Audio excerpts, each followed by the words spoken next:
Welcome to Rudra cooking. இன்றைக்கி நம்ம சேனலில் குடமிளகாய் வச்சு தான் ஒரு பொரியல் செய்ய போகிறோம். பாஸ்தாவில் குடமிளகாய் போட்டு பார்த்துருப்பீங்க, நூடுல்ஸில் குடமிளகாய் போட்டு பார்த்துருப்பீங்க. ஆனால் குடமிளகாவையே பொரியல் செஞ்சு சாதத்துக்கு கூட பிசைஞ்சு சாப்பிட்டா அவ்வளோ அருமையாக இருக்கும்.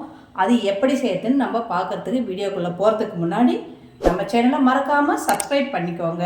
அப்படியே அந்த பக்கத்தில் இருக்கிற பெல் ஐக்கானையும் ப்ரெஸ் பண்ணிடுங்க. இந்த குடமிளகாய் பொரியல் எப்படி இருக்குன்னு பார்த்துட்டு நீங்களும் செஞ்சு சாப்பிட்டு ரொம்ப ரொம்ப சந்தோஷமாக இருங்க. வாங்க வீடியோக்குள்ளே போகலாம். குடமிளகாய் பொரியல் செய்யறதுக்கு நான் 3 குடமிளகாய் எடுத்து பொடியாக கட் பண்ணி வச்சுருக்கேன். 2 பெரிய வெங்காயம் எடுத்து பொடியாக கட் பண்ணி வச்சுருக்கேன். 1 டீஸ்பூன் தனி மிளகாய்த்தூள், 1 டீஸ்பூன் உப்பு, 1 டீஸ்பூன் பொட்டுக்கடலை மாவு. இதை வச்சு தான் இப்போ நம்ம குடமிளகாய் பொரியல் செய்ய போகிறோம். குடமிளகாய் பொரியல் செய்யறதுக்கு நான் வானல் வச்சுருக்கேன். அதில் கொஞ்சம் எண்ணெய் சேர்த்துக்கலாம்.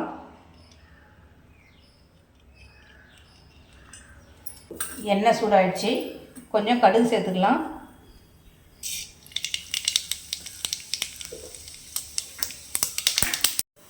கடுகு பொரிஞ்சிச்சு. கட் பண்ணி வச்சுருக்கிற முதல்ல இந்த காயை சேர்த்து கொஞ்சம் வதக்கணும்.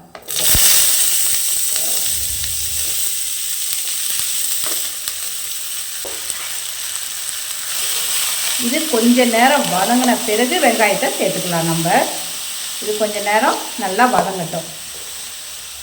இது கொஞ்சம் நல்லா வதங்கணும்னா அது கூடயே உப்பையும் சேர்த்துக்கலாம். இது கொஞ்சம் நேரம் நல்லாவே வதங்கட்டும். இப்போ கொஞ்சம் நேரம் நல்லா வதக்கியிருக்கோம். இது கூட இப்போ நம்ம பொடியாக நறுக்கி வச்சுருக்கிற வெங்காயத்தை சேர்த்துக்கலாம். இதையும் சேர்த்து நல்லா வதக்கி எடுத்துக்கலாம். கொஞ்சம் லோ ஃப்ளேமில் வச்சுக்கோங்க. ஹையில் வச்சா கருகிடும். அதனால் லோ ஃப்ளேமில் வச்சு நல்லா வதக்கி எடுக்கணும்.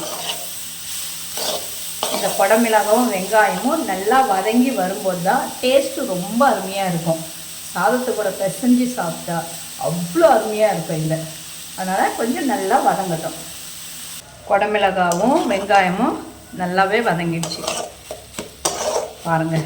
இந்த பதம் வரும்போது இது கூட நம்ம மிளகாத்தூளை சேர்த்துக்கலாம்.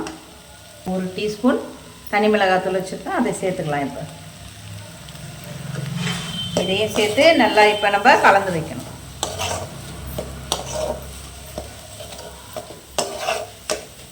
உங்களுக்கு காரம் பத்தலைன்னா நீங்கள் கொஞ்சம் சேர்த்துக்கலாம். டேஸ்ட்டுக்கு தகுந்த மாதிரி மிளகாத்தூளை நீங்கள் சேர்த்துக்கோங்க.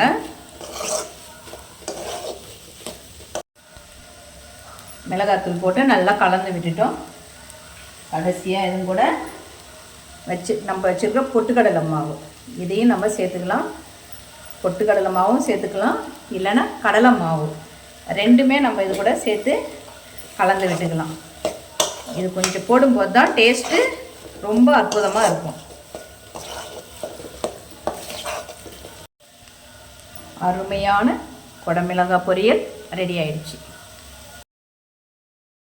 அருமையான அற்புதமான சுவையான குடமிளகாய் பொரியல் ரெடி ஆயிடுச்சு. இது சாதத்தோட பிசைஞ்சு சாப்பிட அவ்வளோ அருமையாக இருக்கும். நீங்களும் இந்த வீட்டில் ட்ரை பண்ணி பாருங்கள். மறக்காமல் நம்ம சேனலை சப்ஸ்கிரைப் பண்ணிக்கோங்க. சமையல் பண்ணுங்கள். ரொம்ப ரொம்ப சந்தோஷமாக இருங்க. உங்கள் ஃபேமிலி அண்டு ஃப்ரெண்ட்ஸுக்கு ஷேர் பண்ணுங்கள்.